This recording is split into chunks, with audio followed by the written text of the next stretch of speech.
come on. American Revolution. The American Revolution. It was about the Patriots with occasional references to patriots, rebels and revolutionaries. Colonists who supported the British and opposing the revolution are usually referred to as the Loyalists or Tories. The American Revolution was a political upheaval during the last half of the 18th century, in which 13 colonies in North America joined together to break from the British Empire.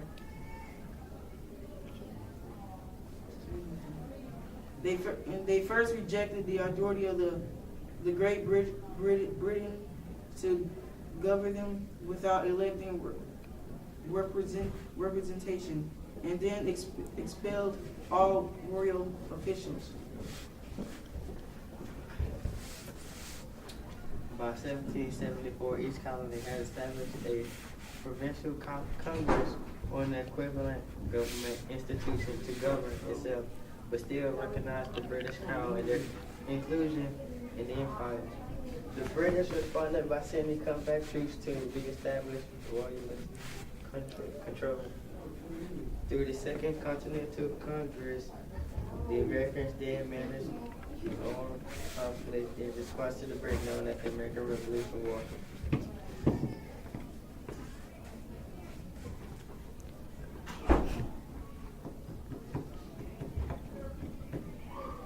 The Stamp Act.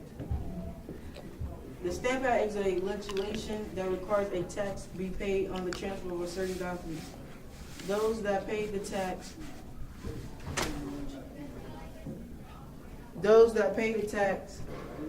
receive an official stamp on their documents, making them legal documents. The tax is raised under a Stamp Act and called stamp duty. Hey, Coach, was it corporate start with an I or a B? Ah.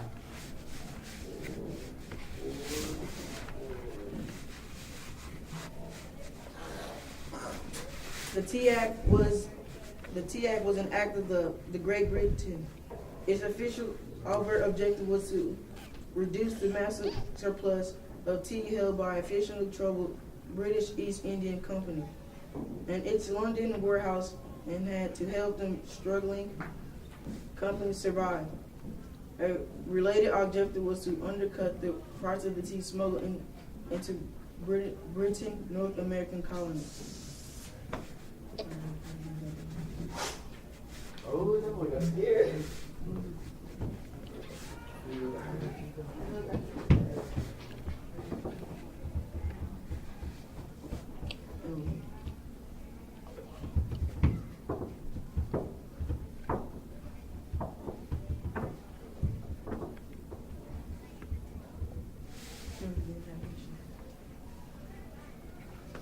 The English Navigation Act were a continuation of the laws that restricted the use of foreign shipping for trade between England and its colonies, a process which had been started in 1651.